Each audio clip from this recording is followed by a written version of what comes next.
আমার এই ভিডিওর সকল দর্শককে জানাই স্বাগত।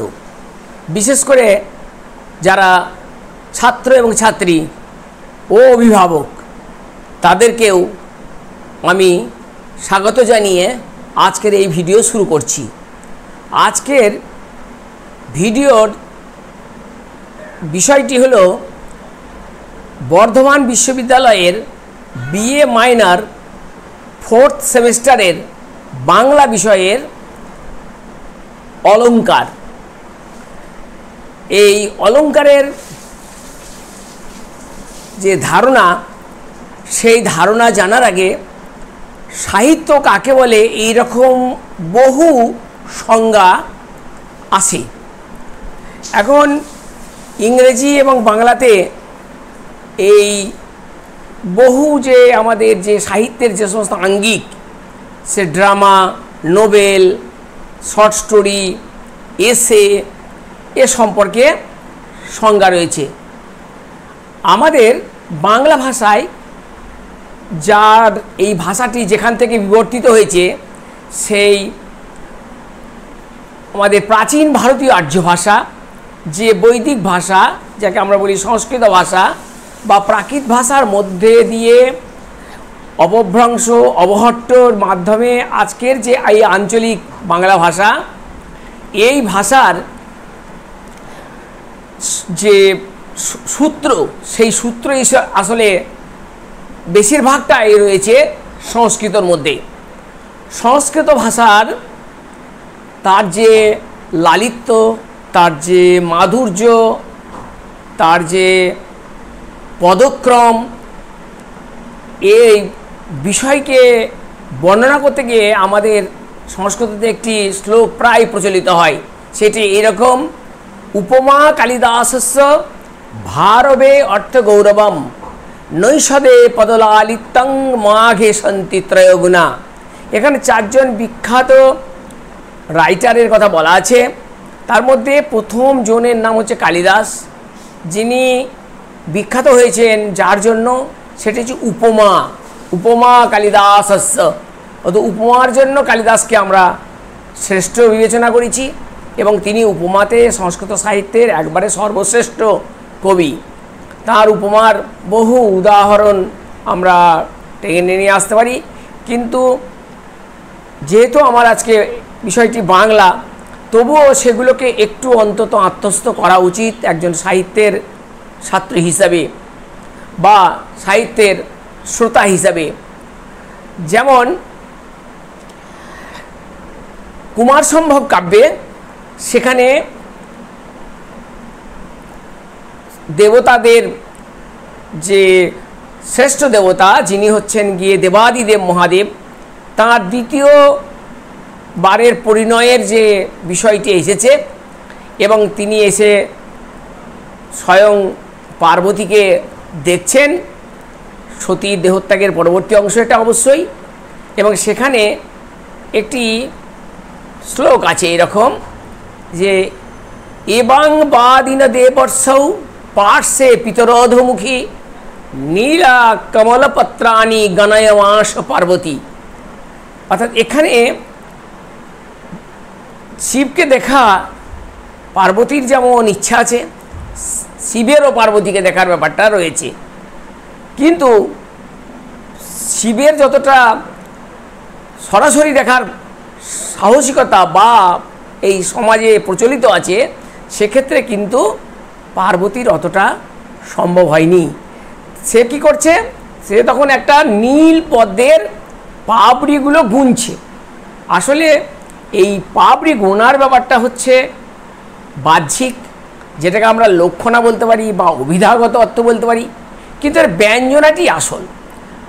তাই এই উপমা অলংকার এছাড়াও বহু জায়গায় অপূর্ব বর্ণনা দিয়েছেন। বিশেষ করে মেঘদূত কাব্যে কালিদাস, তিনি তো প্রথমেই একবারে এত সুন্দর দিয়েছেন যে, আষাঢ়স্য প্রথম দিবসে মেঘমাশ্লিষ্ট সানু বপক্রিয়া পরিণত গজ প্রেক্ষণীয় দদর্শ। শুধু যে কালিদাস নয়, এই যুগে রবীন্দ্রনাথ থেকে জীবনানন্দ দাশ থেকে প্রত্যেক কবি এই উপমা অলঙ্কারটিকে তারা আত্মস্থ করেছেন। তা এই উপমা অলঙ্কারের আলোচনা প্রসঙ্গেই আমরা মূল যে অলঙ্কার ভাবনা, অলঙ্কার শব্দের অর্থ কী, এই নিয়ে আমরা আলোচনা করব আজকে। এবং আমরা দেখি কতটা এই ভিডিওর মধ্যে অলঙ্কারের কতটুকু অংশ তুলে ধরা যেতে পারে। আমরা যদি বলি যে অলঙ্কার কাকে বলে, এখন অলঙ্কার কাকে বলার আগেই সেই বিবেকানন্দের কথা এই প্রসঙ্গে মনে পড়ে যে একজন সুন্দর অশ্ব তাকে সুসজ্জিত করে যদি একটা তার উপরে ব্রহ্ম রাক্ষসী বসিয়ে দেওয়া যায় তাহলে কিন্তু সেটা মানানসই নয়। অর্থাৎ শরীর, অর্থাৎ কাব্য শরীর, সেটাকে আগে নির্দোষ হতে হবে, সুন্দর হতে হবে, তার মধ্যে ব্যঞ্জনা থাকতে হবে। আমি ব্যঞ্জনার কথা বারবার বলেছি, ব্যঞ্জনা থাকতে হবে, তার মধ্যে ছন্দ থাকতে হবে, তার মধ্যে সমস্ত পদক্রম থেকে যত রকমের গুণ থাকার পর সর্বশেষ হচ্ছে অলঙ্কারের আরোপণ। তাহলে অলঙ্কার হচ্ছে কিন্তু বাইরের, বাকিগুলো কিন্তু হচ্ছে গিয়ে নিজস্ব। কিন্তু যারা সুপ্রসিদ্ধ কবি সাহিত্যিক তারা বাজিকরের মতো, তাদের শব্দ যোজনা, অলঙ্কারের চয়ন, অলঙ্কারের চয়ন, ছন্দের ব্যঞ্জনা সব কিছুই যেন আপডামনি হয়ে যায়। যেন সেই কাব্যশরীর বলতে আমরা যাকে বলি সেটা হচ্ছে চারটে অংশ আমরা কাব্যশরীর হিসেবেই ধরি প্রধানত। সেটা হচ্ছে ধ্বনি, রস, কথা, ফল। এই চারটির কিন্তু যুগল মানে মিলন আগে দরকার। সেই চতুর্বর্গ ফলের উপরে অলঙ্কারের আজকে আয়োজন। তাহলে যে সব উপাদান বাক্যের সৌন্দর্য বা আমরা বলতে পারি কাব্যের সৌন্দর্য সাধন করে রসের উৎকর্ষ ঘটায় এবং হৃদয়গ্রাহী করে তোলে পাঠকের মনকে, পাঠকের সঙ্গে লেখকের একটা অভিন্ন হৃদয় সূত্র বা সেতুবন্ধন তৈরি করে এই অলঙ্কার। অলঙ্কার সম্পর্কে বিখ্যাত উক্তি বামন করেছেন। তিনি বলেছেন কাব্যং গ্রাহ্য অলঙ্কারাৎ, অর্থাৎ কাব্যকে কাব্য হয়ে উঠতে হলে তাকে দরকার হচ্ছে অলঙ্করণ করা। এটি তার বিখ্যাত উক্তি বামনের। কিন্তু বিশ্বনাথ থেকে, ভামহ থেকে বহুজনই সাহিত্য কাকে বলে তা নিয়ে তারা বহু সংজ্ঞা দিয়েছেন। আমিও বিভিন্ন ভিডিওতে সংজ্ঞাগুলো দেবার চেষ্টা করছি, আজকে আর পুনরুক্তি করছি না। এখন কাব্য কাকে বলে এ সম্পর্কে অন্তত দু তিনটে শব্দে আবার আমি পুনরুক্তি করতে বাধ্য হচ্ছি। একটি হচ্ছে ভামহ, তিনি বলেছেন শব্দার্থ সহিতও কাব্যম। বামন কি বলেছেন, এই কাব্যং গ্রাহ্য অলঙ্কার, এই এটা বলেছে বামন। যেটা আবার বললাম, আবার বলছি বাক্যং রসাত্মকং কাব্যম।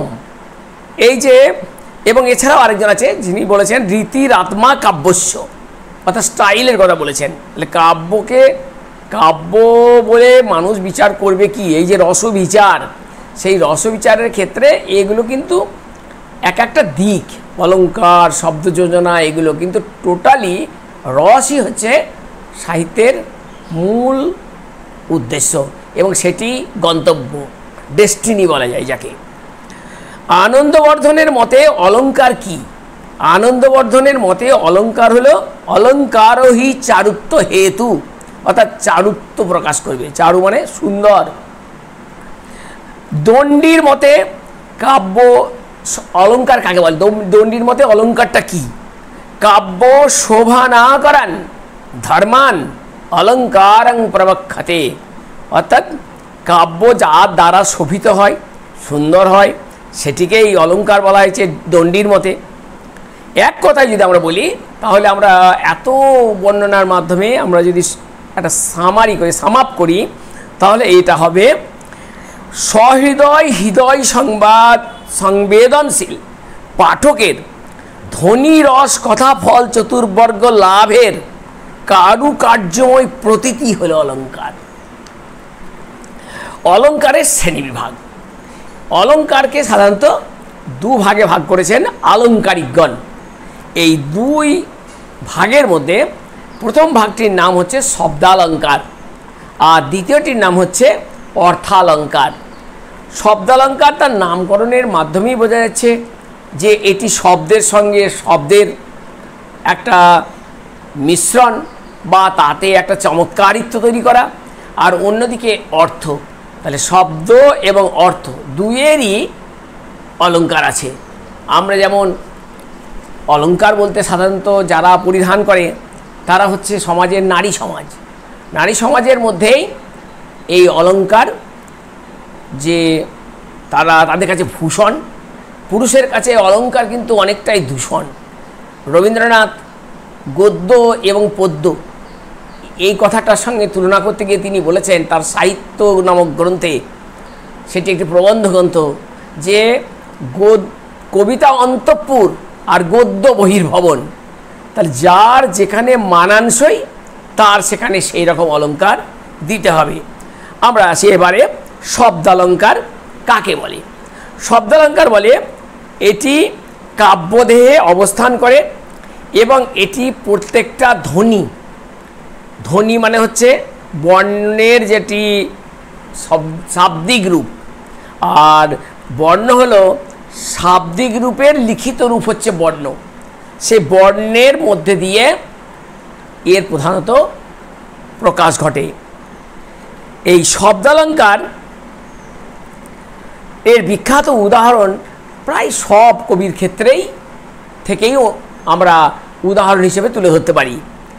আর অলঙ্কারের শুধু নয়, শব্দ, অলঙ্কার, রস, ফল ইত্যাদির ক্ষেত্রে আধুনিক যে কাব্য সাহিত্য তার যিনি একেবারে প্রবক্তা যদি বলা হয়, তাহলে সেই মঙ্গল কাব্যের একদিকে মুকুন্দরাম চক্রবর্তী, অপরদিকে অন্নদামঙ্গল কাব্যের ভারতচন্দ্র রায়ের উক্তি আমরা বারবার স্মরণ করতে পারি। এবং সেই মুকুন্দরাম ভারতচন্দ্রের পদ বেয়ে পরবর্তীকালে ঈশ্বরচন্দ্র গুপ্তকে হয়ে আধুনিক বাংলা সাহিত্যে এর প্রকাশ ঘটেছে, যেখানে মধুসূদন দত্ত অনন্য শিল্পী রূপে উঠে এসেছেন। আমরা তাই প্রথমেই মধুসূদন দত্তের একটি লাইন ধরে আমরা এটা বলতে পারবো যে তিনি কিভাবে শব্দালঙ্কার প্রয়োগ করেছেন। সশঙ্ক লঙ্কে সুর সরিলা শঙ্করে। এখানে এই স, তলবস্য, মূর্ধন্যস্ব, দন্তস্ব, এই তিন শকে অবলম্বন করে, অর্থাৎ এই স্বধ্বনিকে বা এই উষ্ম ধ্বনিটিকে নিয়ে তিনি বহুবার ব্যবহার করেছেন, বহুবার, দুই বা ততোধিক ভাবে ব্যবহার করেছেন। এটি একটি ওই শব্দালঙ্কারের উদাহরণ। আমরা যদি ঈশ্বর গুপ্তের ক্ষেত্রে যাই, সেখানেও আছে যে তারে তার জানা যায় রসলো আনা, অরসিক লোকে তবু বলে তারে আনা। কে বলে ঈশ্বর গুপ্ত ব্যাপ্ত চরাচর, যাহার প্রভাই প্রভা পাই প্রভাকর। মানুষের সাধারণ জীবনযাত্রায় ব্যবহৃত অলঙ্কারের উদাহরণ আছে। আমরা অনেক সময় সেগুলোকে বাগধারা, প্রবচন ইত্যাদি রূপেও ব্যবহার করি, বা সেগুলিকে বলা যেতে পারে ব্যঞ্জনাধর্মী শব্দ, যেগুলিকে সরাসরি প্রকাশ করা যায় না, তার অর্থের দিক দিয়ে তার প্রকৃত আমরা সন্ধান করি। যদি আমরা বলি যে লাট সাহেব, লাট সাহেব কথাটা এসেছে লর্ড। এখানে লর্ড, যারা বিশেষ করে ভারতবর্ষে যে সমস্ত ইউরোপিয়ার আসতেন তাদের আমাদের বলা হতো Lord, Lord venting, Lord Ripon, Lord Dalhousie. সেই লর্ড কথাটি পরে এসেছে লাট হিসেবে। এখানে লাট সাহেব কথাটা এক ধরনের চালচলন, অর্থাৎ অবস্থাপন্ন না হলেও তার বেশভূষা অনেকটা এর সঙ্গে প্রায় চলে, কাছাকাছি চলে। সেটা হচ্ছে ভিতরে ছুচর কীর্তন, বাইরে কোচার কীর্তন, এরকম এই শব্দটি ব্যবহার হয়। যেমন সাত রাজার ধন এক মানিক, এখানে বিশাল বড়লোককে বলা হয় রাজা, এবং সাতটা রাজার মিলিয়ে যে সম্পত্তি সে তো আবার বিশাল আকার, অনির্বচনীয়। এবং সেই অনির্বচনীয় যে অর্থ ভাণ্ডার, সেটির সঙ্গে তুলনা করা হচ্ছে একটিমাত্র সন্তানের ক্ষেত্রে। 7 রাজার ধন 1 মানিক, অর্থাৎ যার একটিমাত্র সন্তান রয়েছে। এছাড়াও আছে নয়নের মণি, শাঁখের করাত, বালির বাঁধ, তাসের ঘর, এরকম বহু শব্দ আমরা বাস্তব জীবনে কিন্তু অলঙ্কার রূপে প্রয়োগ করি, যদিও এগুলোকে ফ্রেজিডিয়াম, প্রভাব এই সমস্ত বললেই ভালো হয়। অলঙ্কারের ব্যুৎপত্তি করো, ব্যুৎপত্তি কথাটি হচ্ছে অর্থাৎ ভাঙা, ভাঙা বলতে রুটের সঙ্গে প্রিফিক্স বা সাফিক্স এটা দিয়ে আমরা সাধারণত ব্যুৎপত্তি নির্ণয় করি। যেমন সমাস ছিল সম অস ঘং, সেই রকম অলঙ্কার এই শব্দটির প্রথম যেটি সেটি হচ্ছে অলম, অলম যুক্ত ক্রি, অলম যুক্ত ক্রি যুক্ত ঘং, তাহলে এখানে হচ্ছে অলঙ্কার।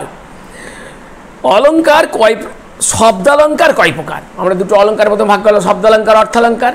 এবার আমরা ভাগ করব অলঙ্কার, শব্দালঙ্কার কয় প্রকার। শব্দালঙ্কার প্রধানত 5 প্রকার। শব্দালঙ্কার প্রধানত 5 প্রকার, যেমন অনুপ্রাস, যমক, শ্লেষ, বক্রোক্তি এবং পুনরোক্ত বদাভ্যাস। এখন আমরা দেখে নিতে পারি যে প্রথমেই যেটি আসে সেটি হচ্ছে অনুপ্রাস। অনুপ্রাস মানে যেটি আমি উদাহরণ দিয়ে শুরু করলাম মধুসূদন দত্তের শশাঙ্ক লঙ্কেশ্বর সরিলা শঙ্করে। আমরা রবীন্দ্রনাথ থেকেও একটা দিতে পারি, গুরু গুরু মেঘ গুমরি গুমরি গরজে গগনে গগনে।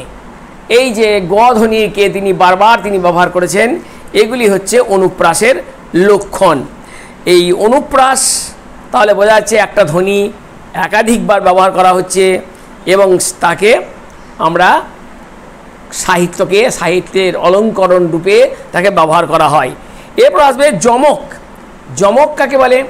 যমক বলবে যখন একটি শব্দ একাধিকবার প্রয়োগ হবে এবং একাধিকবার প্রয়োগ হলে একাধিক অর্থ প্রকাশ করবে। যেমন ভারত, ভারত খ্যাত আপনার গুণে, এখানে ভারত কথাটা 2বার ব্যবহার হয়েছে, তাহলে ভারত একটা দেশ, আবার ভারত হচ্ছে মহাভারত। আবার আমরা এটাই যখন আমরা চলে যাব, আর জানা যায় রস হলো আনা, অরসিক লোকে তবু বলে তারে আনা, এই দুটো আনা ব্যবহার করা হয়েছে। একটি হচ্ছে মুদ্রা বিশেষ আর একটি ফল বিশেষ আনারস। এইভাবে একটি শব্দ একাধিকবার প্রয়োগ করে একাধিক অর্থ যখন আমরা ব্যবহার করব তাকে আমরা বলবো যমক। এবার আসবে শ্লেষ। শ্লেষ হচ্ছে যমকের ঠিক উল্টো, অর্থাৎ একটি শব্দ একবার ব্যবহার করে তার যখন আমরা একাধিক অর্থ প্রয়োগ করব তখন তাকে বলবে শ্লেষ। শ্লেষের উদাহরণটাই ওইটা ছিল, যেটা হচ্ছে গিয়ে কে বলে ঈশ্বর গুপ্ত ব্যাপ্ত চরাচর, যাহার প্রভায় প্রভাব পায় প্রভাকর। এখানে এই প্রভাকর শব্দটা একবার ব্যবহার করা হয়েছে, কিন্তু এই প্রভাকর শব্দের দুটো অর্থ, একটা হচ্ছে সূর্য আর একটা হচ্ছে ঈশ্বরগুপ্ত সম্পাদিত একটি পত্রিকা, সেই পত্রিকাটির নাম হচ্ছে সংবাদ প্রভাকর। ঠিক এই শ্লেষ কথা বলতে গেলে আমাদের বিখ্যাত কবি, যাকে রবীন্দ্রনাথ ভূয়সী প্রশংসা করেছেন এই বলে যে রায় গুণাকর ভারতচন্দ্রের অন্নদামঙ্গল গান, রাজকণ্ঠের মণিমালার মতো যেমন তাহার সৌন্দর্য তেমন তাহার কারুকার্য। এই কারুকার্যের অপূর্ব নিদর্শন তিনি কিন্তু রেখেছেন এই অন্নদামঙ্গল কাব্যে। সেই অন্নদামঙ্গল কাব্যেরই আমি একেবারে শেষের দিকে, অর্থাৎ যেখানে অন্নপূর্ণা ভবানন্দ মজুমদারের গৃহে যাত্রা করেছেন, সেই যাত্রাকালে গঙ্গার প্রেরণার উদ্দেশ্যে অন্নপূর্ণা ঈশ্বরী পাটুনিকে যেভাবে তার আত্মপরিচয় দিয়েছেন সেই প্রসঙ্গটি এ প্রসঙ্গে প্রণিধানযোগ্য, মানে এ অতুলনীয়। তা সেই জায়গায় বলেছে যে রাত্রি হয়ে গেছে, নৌকা পেরোবে না, মেয়ে, সুতরাং তোমাকে আমি নিয়ে যেতে পারি না, কুলবধূ। সুন্দর লাইন আছে, একা তুমি কুলবধূ, একা তুমি কুলবধূ কে বট আপনি, অর্থাৎ তুমি একা, তোমার পরিচয় দাও। তখন উনি পরিচয় দিয়েছেন অন্নপূর্ণা, সেই পরিচয়ের মধ্যে দুটো অর্থ প্রকাশ পাচ্ছে বারবার এরকম, বিশেষণে সবিশেষ কহিবারে পারি, জানহ স্বামীর নাম নাহি লয় নারী, গোত্রের প্রধান পিতা মুখ বংশ খ্যাত, পরম কুলীন স্বামী বন্দ বংশজাত, পিতামহ দিলামরে অন্নপূর্ণা নাম, অনেকের পতিতেই পতি মোর মাম, কুকথায় পঞ্চমুখ কণ্ঠে ভরা বিষ, কেবল আমার সাথে দ্বন্দ্ব অহর্নিশ। গঙ্গা নামে মোর সতা তরঙ্গ এমনি, জীবনে স্বরূপাশে স্বামীর শিরোমণি। ভূত নাচাইয়া পতি ফেরে ঘরে ঘরে, না মরে পাষাণ বাপ দিল হেন মরে। অভিমানে সমুদ্রেতে ঝাঁপ দিল ভাই, যে মরে আপনা ভাবে তারই কাছে যায়। এই যে বিরাট একটা অংশ, এ তো পুরো কবিতাটাই বলা যেতে পারে, অংশটা বলা যেতে পারে, কিন্তু এত বলে তো অত্যুক্তির হয়ে যায়। তবুও এখানে আছে যে আমি যদি ভেঙে দু একটা শব্দ বার করি, যে কুকথাই পঞ্চমুখ। এই কুকথা, কুকথা বলতে আমরা খারাপ কথাকে বলি। আর একটা শব্দের অর্থ, এই কুকথা শব্দের আর একটা অর্থ হচ্ছে যে এই যে বিশ্ব সৃষ্টি, অর্থাৎ এই যে সৃষ্টি রহস্য, সেটা কিন্তু পার্বতী পরমেশ্বরে ভাগাভাগি করে আলোচনা করে। তাহলে একই সঙ্গে কুকথা শব্দটি একবার ব্যবহার হলো, কিন্তু তার অর্থ দুটো। একটা হচ্ছে খারাপ কথা, যেটা পাটুনি বুঝলো যে এই অতিরিক্ত কৌলিন্যের জন্য এই যে বহুবিবাহ বাল্যবিবাহের যে কুফল, তার ফলে স্বামী কী করে, প্রায়ই তার স্ত্রীদের পরিত্যাগ করে। এবং সে একটা সামারিও টেনেছেন পাটুনি। সে বলেছে, বুঝিনু সকল যেখানে কুলীন জাতি সেখানে কন্দল। তাহলে এইটা বুঝেছে যে যেমন গঙ্গা নামে মোর সতা তরঙ্গ এমনই। তাহলে পাটুনি কী ভাবছে, যে গঙ্গা বলে তার একটা সৎ কী বলে সৎ আছে, সতীন আছে, যে সতীন স্বামীর খুব প্রিয়, সে শিবের মাথায় থাকে, সে তার স্বামীকে পুরো পরিচালনা করে, এটা পাটুনি ভাবছে। কিন্তু অপরদিকে আসল কথাটা হচ্ছে যে শিব হচ্ছেন, তিনি গঙ্গাধর, তিনি গঙ্গা নামক যে দেবী, তিনি তার মাথায় অবস্থান করেন। তিনি স্বচ্ছ সলীলা, স্বচ্ছ দোয়া, সেই পতিত পাবনী গঙ্গার তিনি হচ্ছেন, তিনি ধারণ করেছেন। তা এই যে একটা শব্দ ব্যবহার, যেমন দ্বন্দ্ব অহর্নিশ, এই দ্বন্দ্ব মানে হচ্ছে একদিকে ঝগড়া, অপরদিকে হচ্ছে মিলন। তাহলে পাটুনি ভাবছে যে এই সতীন পরিবৃত যে স্বামীর সংসারে সে আজকে পরিত্যাজ্য হয়েছে, ওই কুলবধূ, এটি হচ্ছে তার বাহ্যিক দিক। কিন্তু অন্তরের দিক দিয়ে হচ্ছে গিয়ে তাদের দুজনের মিল অটুট বন্ধনে, সে বন্ধন ছিন্ন করার ক্ষমতা কারও নেই। সুতরাং এই হচ্ছে গিয়ে শ্লেষ। এরপর আসছে বক্রোক্তি।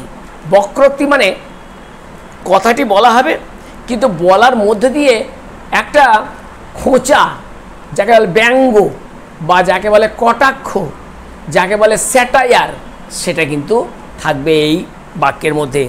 যেমন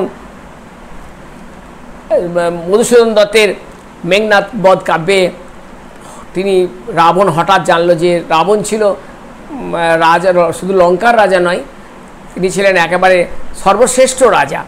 এবং সেই রাক্ষস রাজকে যে কেউ পরাজিত করতে পারে, তাও আবার নরমানরে, এটা তার কাছে ছিল মানে একেবারে অভাবনীয়।